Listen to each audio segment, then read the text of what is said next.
truth of this matter. The bottom line is chobo. You know what is, chobo means inflating the price to put in your political pocket. But should we have started that process at all? I know, but you see, so because they want to fold chobo, they won't make it private sector. Because if they go and put it in private sector, that money is going to come in every month, as we said, $60,000. And my sister here was saying, let's translate it into cedis. If you do $60,000 times even 3, okay, you are getting almost 180,000. 190,000 if we do every month. Points stuff. Yeah. Per bus. Per year. Per bus. And this is unbelievable, the kind of money that you'll be making. So over a certain period, you'll make that money very easily. So this is genius. But because NDC Mahama government, they have the eye for chobo, they want to take that money. This was given to, it's a private, I mean, it's a contract. People go for contracts. And government people, but people go for government. Madam, do you know, let's start. Madam, do you know a lady called Selassie Ibrahim? Because if you don't know her, let me remind you. You remember before there used to be a TV program. Yes, there used to be a TV program on TV3 and GTV. Smarties, the program, Smart People. You remember? Okay. The host, Selassie Ibrahim. Producer, Selassie Ibrahim. The production company, Smarties, which belongs to Selassie Ibrahim. She's a Ghanaian. The sponsor of that company, ADB, where the husband at that time, under Mills in 2011, was the board chairman, Alhaji Ibrahim Adams.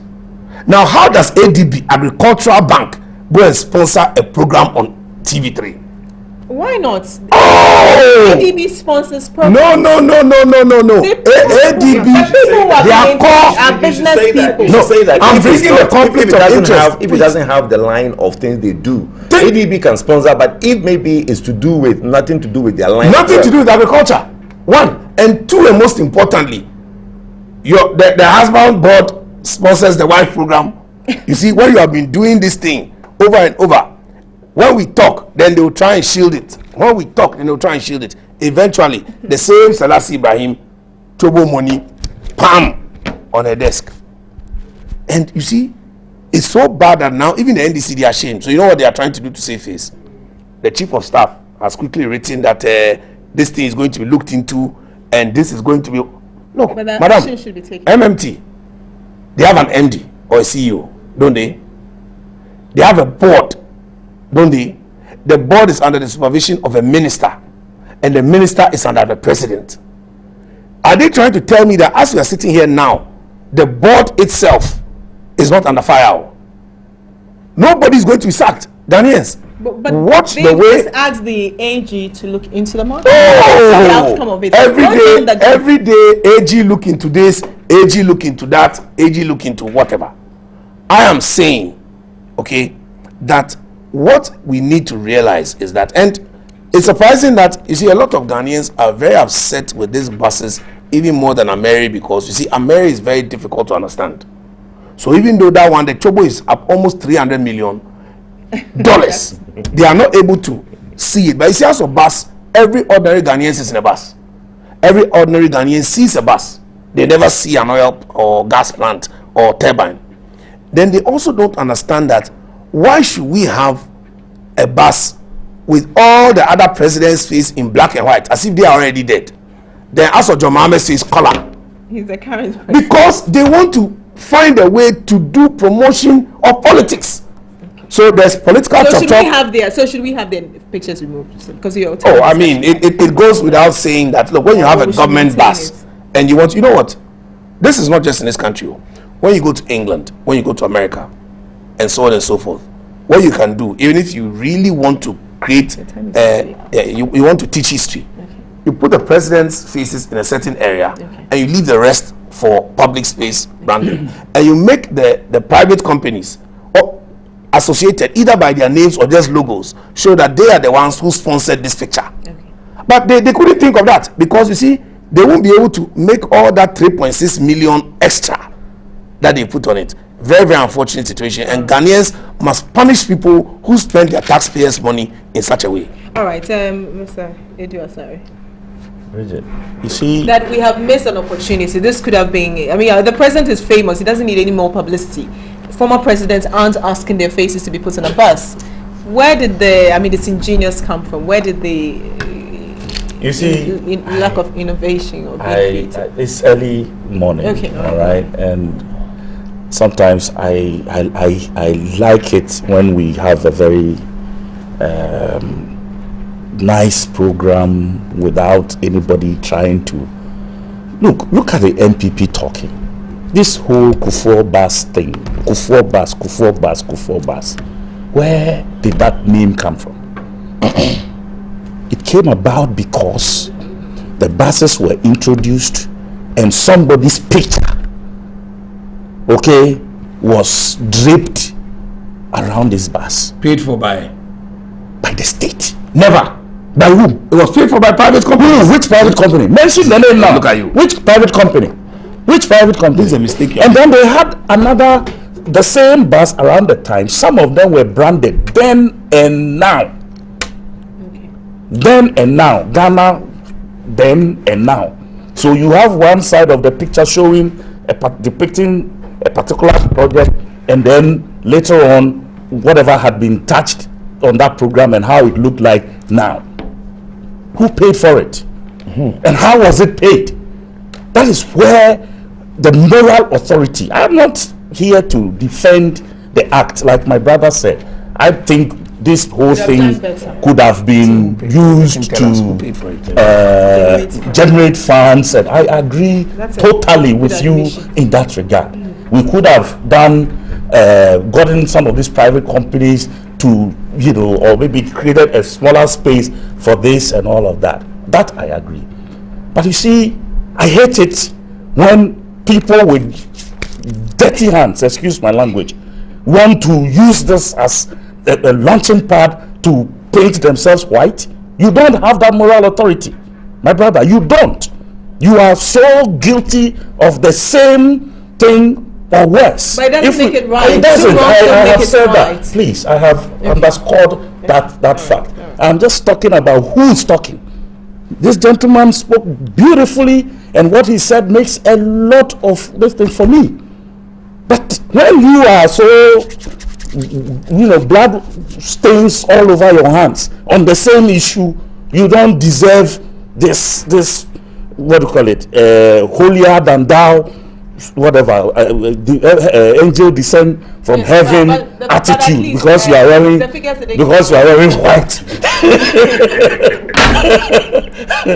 you don't have that moral authority. But then I honestly think the chief of staff, having been given this opportunity, considering reversing. Well, I don't know the details. Look at how we can get back some of the money. It depends whether the money has been paid or whatever steps. Honestly, I can't sit here. I wasn't even asking. I was not asking for the company that was given. I am looking beyond the company, that it is still like Mr. Kujopoku said, it's a missed opportunity, but it's not late in the system. We're yet to commercialize. I think that yes, such an opportunity still exists. The spaces are there.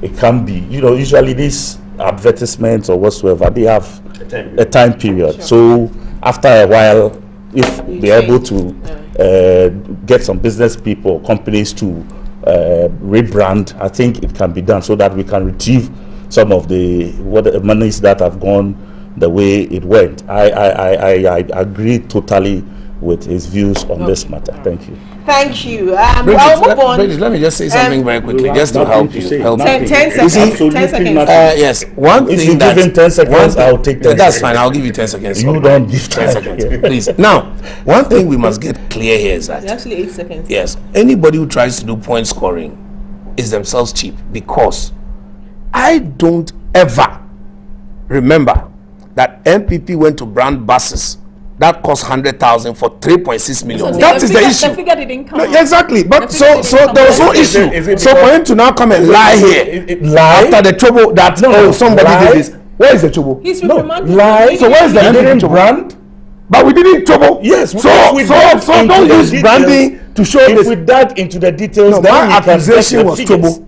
Okay, Why is then no we can accusation? get into the figures and see whether So there where was are any your figures? trouble Where are or your no figures? trouble. All right. For me, But you no, but trouble itself is it bad? Very bad. Inflation prices. No, It's criminal. no. It's criminal. Trouble in the government word for good trouble people. is not a bad thing. You know, it's a bad thing. You know, the trouble How is is that a bad thing? inflation of the price, and it that means what that. it is? Is that what trouble Government Yes, yes. Trouble means that you're supposed to go and buy the people thing present- for 5 cities, and you go and put 7 cities. That's what Yes, trouble yes. Yes, Oh. Yes, that's what and it yes, is. and Mr. inflation. Michael Quay, And I'm before saying that so that the ordinary Ghanaian will understand what NDC has All done. businessmen- Chitobo a daton. All businessmen right. then.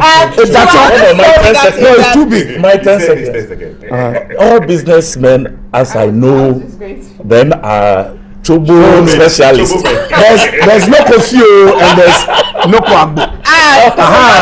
No, there's no Kofio, no Kwagbo. And the word Agbo, yeah, just to land on this one. No, Because at the end of the Mike, day, you had the every business opportunity. was- I want to move on. I want to move on now. Thank you.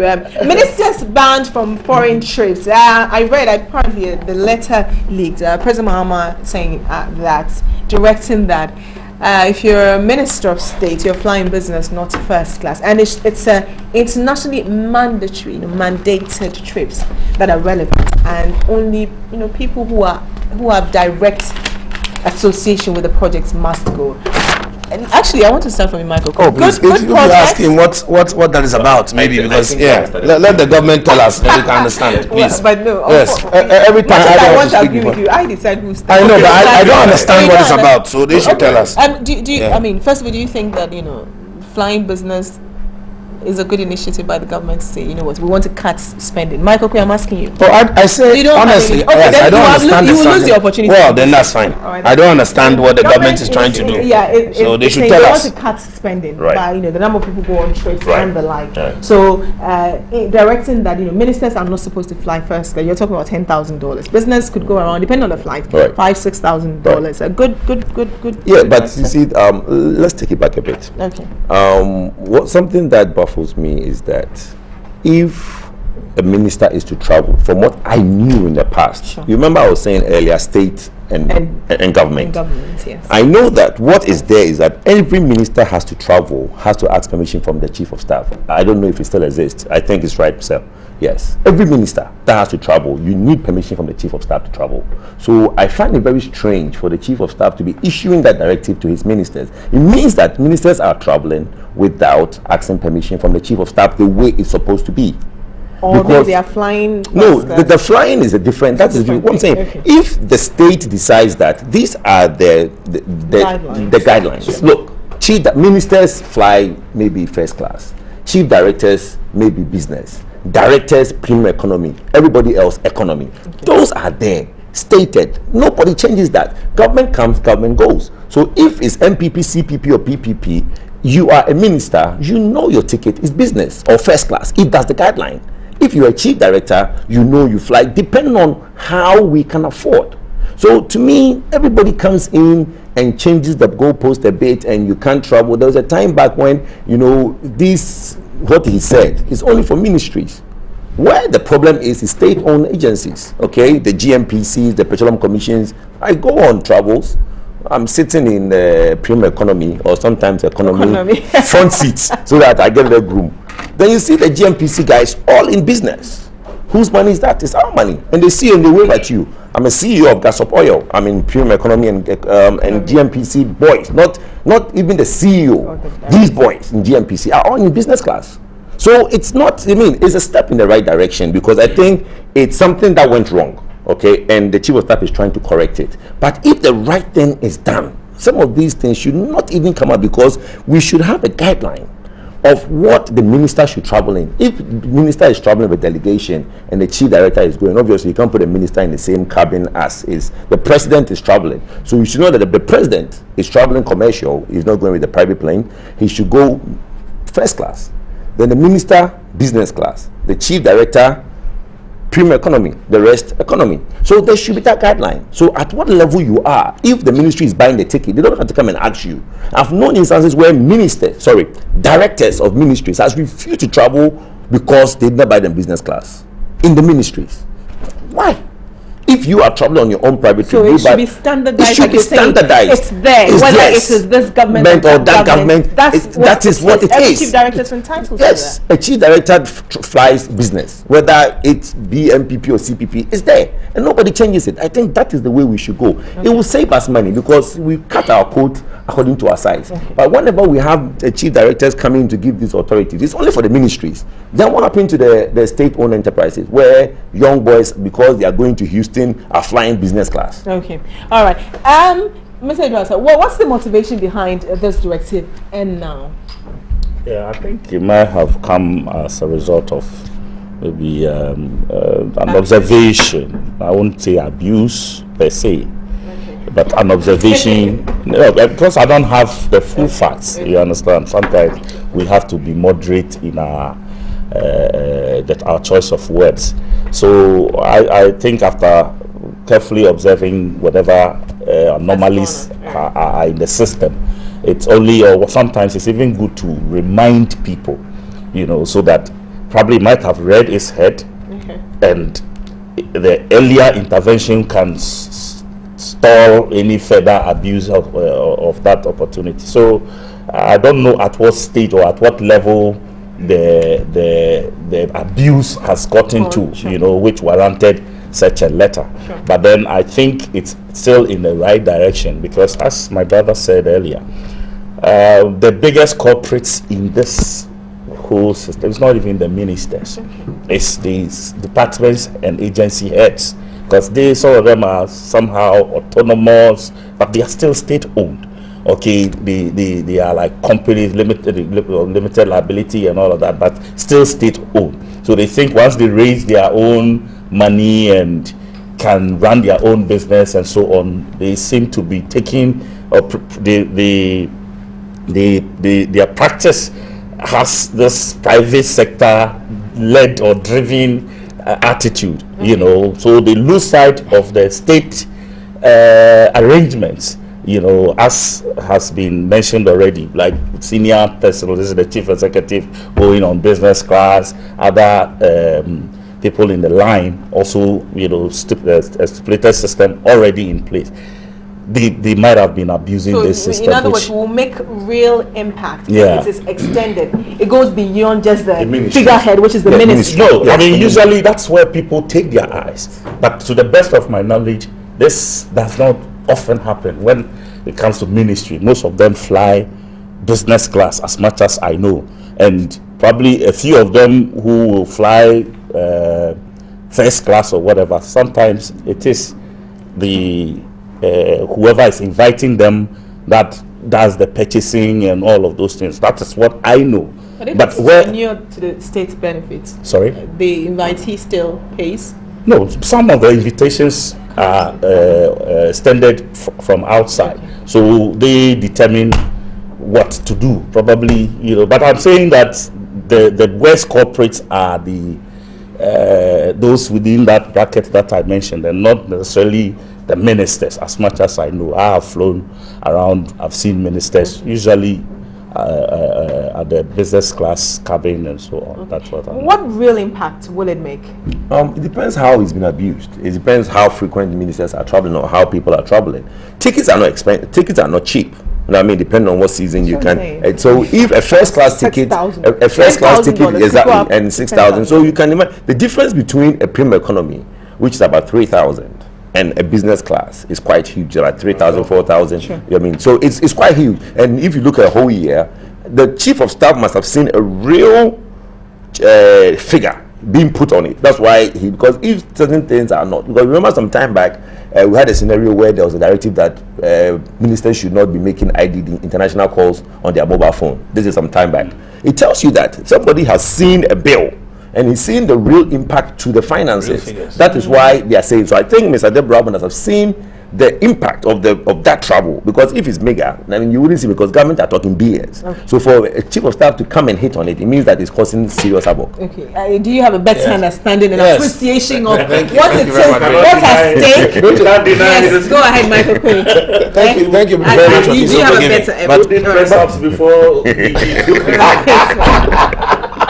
Go ahead. Oh, at the end of the day, one thing people always forget is that, we are here to speak our minds vociferously, but, we all love each other still. We're all Ghanaians and we are brothers. But, you see, there's one line here.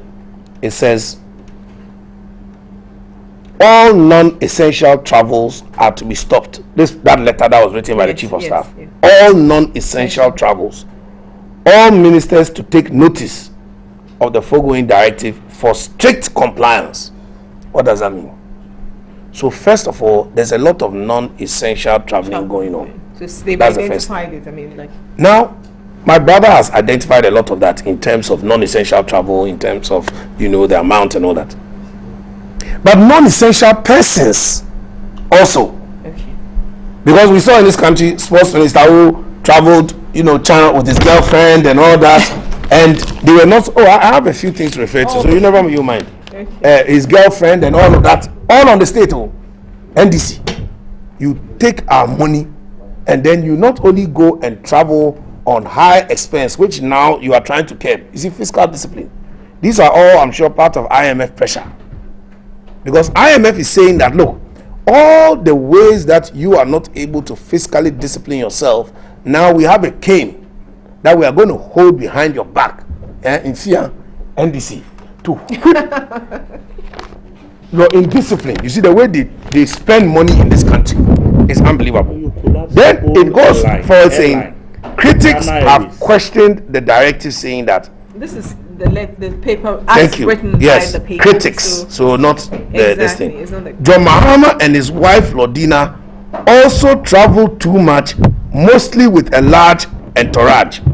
Some of them include cooks, pastors, non-essential staff. Who's writing this? It's a critic. So from the it's not directive. And then so Ekweadonko. So no. You see, let us deal with the issue. Because Ekweadonko spends state money. Ghana Airways? Wait, now wait. It says here that Ekweadonko was sponsored. Ghana Airways. Relax. We are all criticizing them. Relax. Where's Ghana Airways? Who collapsed it? You can't do this in the show. Can't do what? Take your time. Because if I said interject, when I'm sitting here, don't try to pontificate righteousness on went on a state visit. Okay, now when she went, we all saw her. Most of the time, she was either sleeping in a conference or whatever. Okay, as for me, I saw. So I'm saying to myself, where is the value for money? You understand? This is why now even the chief of staff. You see, this chief of staff, what the IMF is putting on his back, I'm not surprised. Look, this Metro Mass, I'm telling you, the IMF is going to put them to task. Apart from the fact that Ghanaians are angry. Because one of President John Mahama's government's biggest problem is fiscal indiscipline. We remember, for example, the presidency, where my brother is, they overspent their budget by 150% last year. So even if in your own house you cannot curb your expenditure. And the spend. Oh, I don't know about the vice presidency. I know about the presidency. And the presidency in itself, they overspent by 100. That's the vice president. We all know. Well, I'm not surprised because the vice president, they are not doing much. You understand? So maybe that's why. But the issue that I want us to focus on is that when now ministers are being reminded or being told that foreign trips have to cease, foreign trips have to become essential, for me it hurts me. I think, and I don't know what the protocol is, but as a suggestion, I think all ministers should travel business class. Okay. And everybody else can go prime economy. Once it's the state's money. Okay. If you want to add your own private money and upgrade, that's your business. But you can't do that. You can't travel with your boss and your boss, you upgrade to sit with your boss. No, but so then you sit where you're put. If you go on your private trip, then sit on business. Well, but you can't do that. Good. Okay, so in that case, when you go on a private trip, you sit on business. But I think we should find a way for the benefit of both of us. Let us all come up with an idea that look, when it's minister business. I mean, that's an institution, like that's not necessarily your idea. So that it will go with what my brother on the right said. What's his name? Is it Kojo? Yes. Yes, Kojo said that we should make it a state policy, so that when all governments come, we abide by it. I think it will help us. You have the final word. You know, he towards the end of his submission, he changed the narrative. I think that the NPP, for that matter, their rep, whenever they are on shows like this, they should not try to paint themselves white as they, trying to find. No, I want to add something to it. You see, we used to have a whole airline called Ghana Airways. It was run down. What has that got to do with this? Oh, please, travel. Well, it had something to do with travel. We ran it down completely. And then we brought Ghana Airways. And what happened? It saddled Ghana. You had already run it down. Please. Foreclosure doesn't mean you ran it down. Please. So know the difference. Brought another one and piled up debt. Every day we're paying over $3.5 million on daily basis. And here you are talking about a government that is rather looking for ways to streamline a system. You see, in this country, that's what it is. The reason why everybody is talking NDC is corrupt, NDC is this. We have taken the whole bull by its horn and dealing with the situation. Whatever we realize is wrong. After 7 years. It doesn't After matter. 7 years. You said corruption was on. older than Adam. And for that matter, you can't even touch it. People should bring evidence. You yes. set up Office of Accountability at the Office of the President. They never had one file that anybody could make reference to. So please, when we are talking about issues of corruption, don't open your mouth. Give me the chance to say something. There's some sense in that mouth that I don't think Ghanaians want to. Don't you need evidence? No, you do. But so what's wrong with that? To find the evidence. You don't. You never. The evidence is here in the one file to make reference to one file at the Office of Accountability. So don't sit here when we as a government we are trailing people, chasing people, and making sure that those who are supposed to be prosecuted are being prosecuted and all of that. And because of that, there's media focus on corruption, and then all of a sudden we have rather been made to look like the corrupt people. Please come again. Okay, all right. That will take us to our next and final subject. Actually, we're done, exhausting most of it, and we don't have a lot of time. But I'll just get a quick word on, as we go into 2016. I know a lot of people are saying that, listen, we want this energy situation resolved. Has it improved in your neighborhood? No. By the way, it hasn't. No. You still go off how many hours? I've been on for 12 hours yesterday. Okay, Look, there's something I want us to talk about, please, quickly. ECG is taking people's money. Look, if you go and buy credit of 100 cedis, you go home, you get 50 cedis. It's happening to me. Okay. It's happening to a lot of people, and nobody's talking about it. This is something very serious. I have called ECG. They said, I think when PRC said that the meter should start from the 14th, their meter is programmed from the 1st of December. So if you buy 50 cedis, you go home, you get zero. And it's happening to a lot. It's happening to no, it's not. But what it is that explain. If what they're doing is that it's like you go and charge. The meter is billing you with the increase as if the increase started the 1st of December and you have not paid. So you are owing the increase from the 1st of December. That's what they are doing. And the increase is supposed to be from the 14th of December. I bought 100 cedis. I live in Hacho Kwabinya. I got 42 cedis. My friend yesterday bought 100 cedis. He got 50 cedis. A lot of people. It's even happened to one of the big men at ECG. I called and said, yes, it's even happened to one of our big men. So I'm not. They have programmed their system to take the monies from the first instead of the 14th. Yes, so when you buy credit, that's cheating. That is yes, and I'm saying cheating. This that ECG should come out and tell us why and when are we going to get our refunds. Back to your question when you said energy. Yeah. When I was in Kumasi over the weekend for a wedding, I was told I didn't have lights off over the weekend. But the minute I came back, I had lights off. In Kumasi, but you had lights off in Kumasi? I was in Kumasi. There were lights off in some parts of Kumasi on Friday night and some part of Saturday night. So yes, it has sort of, this morning, the lights are off now as we are speaking. It's at 6. So what I'm saying is that maybe the megawatts has improved.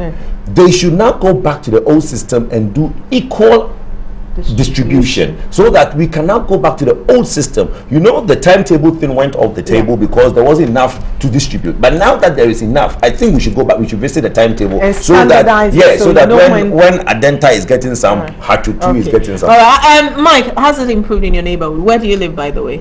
I also live in Hachu, the North Legon bit, and yes, it has improved, but I'm not surprised because we all know in this country the times that our doom so improves. Christmas and World Cup.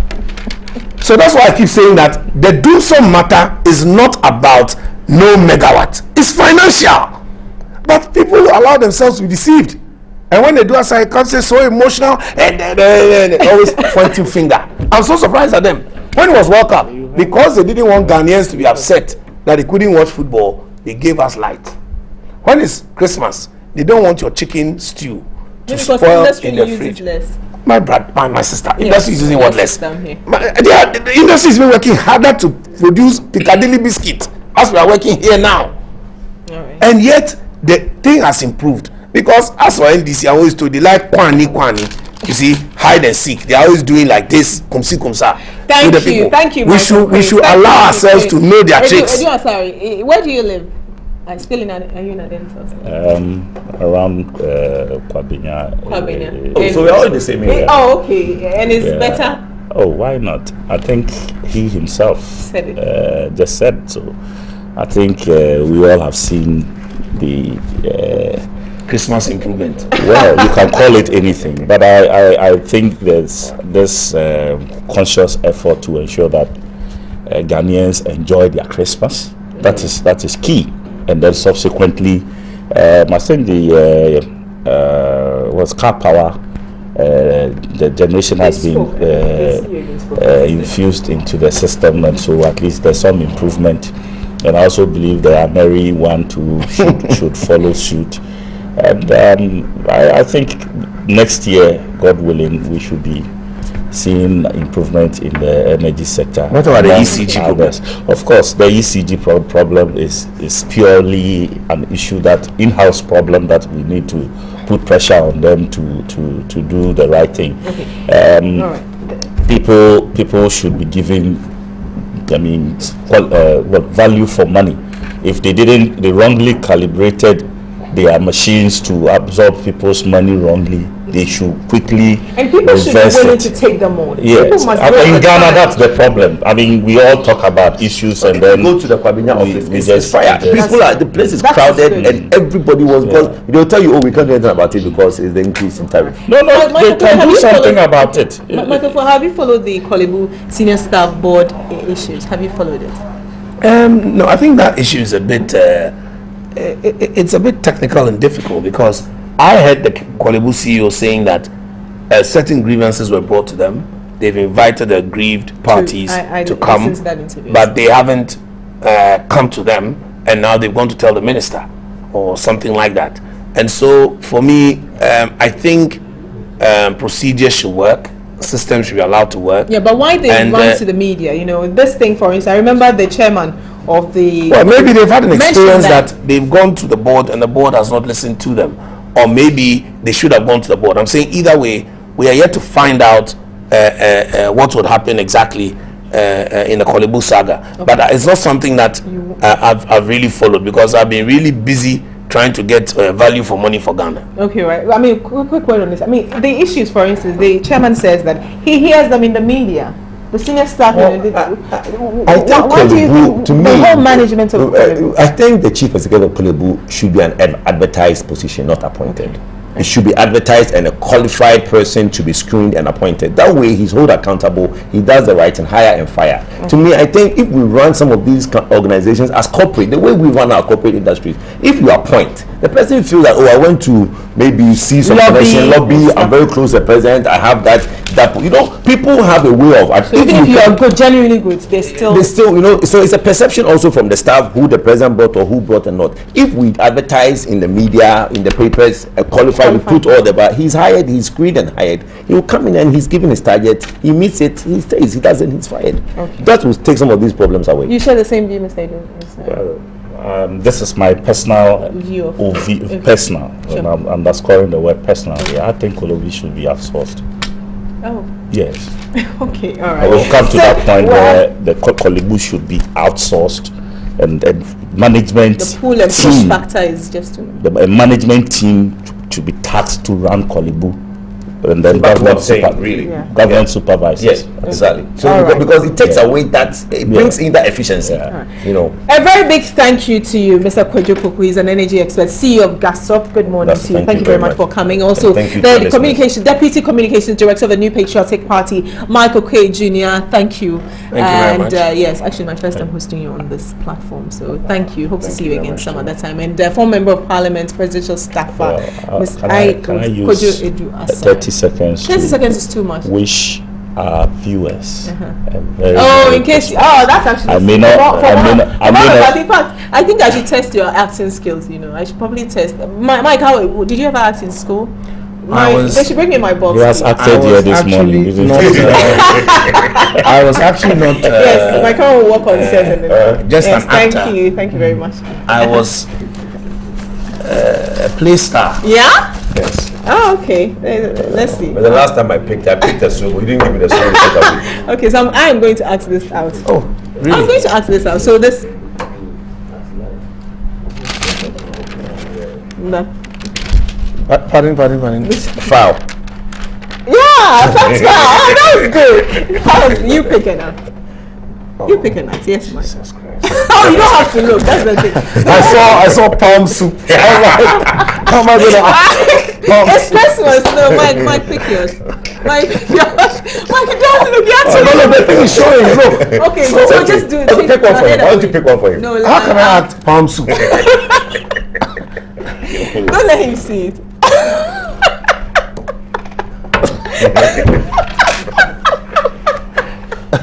What am I supposed to act for? Supposed to. We'll guess it. Just do whatever. Oh man. Yes.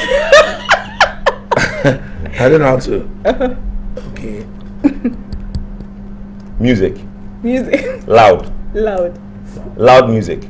Sound. Speaker. Speaker there. Loudspeaker. Well, loud is there, but Loud sound. Noise. Noise. Noise. Oh, you're good. You tried the last night. Okay, this is your turn. Yeah, let's see. Energy expert. Maybe you can actually act better. Yeah. Let's see. Oh, looks like it's easy. Let me have that. Yeah. Floor. Mat. carpet. That was easy, Mr. Edu. Sorry, yeah, the final one for the morning. Yes.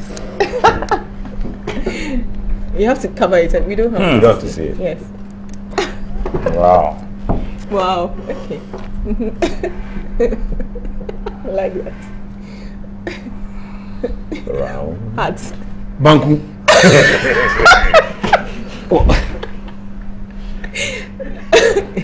Round. Hats. Round. Globe. Globe. Well. Africa. Map. Africa. Map. See, you got it. All right, thank you, gentlemen, so much for joining us, and I wish you all a Merry Christmas. I'm sure I won't see you, so I wish you Merry Christmas as well for your and I wish and you your family. I wish you a Merry Christmas. A Merry Christmas. I will have and a prosperous New Year. I will have a Merry Christmas and Yes. a prosperous New Year.